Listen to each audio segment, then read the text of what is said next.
Myslím, že ľudia sa zväčša prirodzene domnievajú, že keď uvidia niečo naozaj hrozné v diskusnej sekcii, takže je dobré tomu človeku protirečiť v komentári.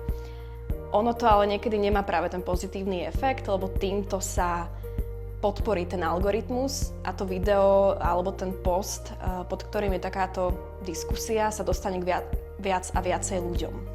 Teda toto nemá práve ten želaný efekt.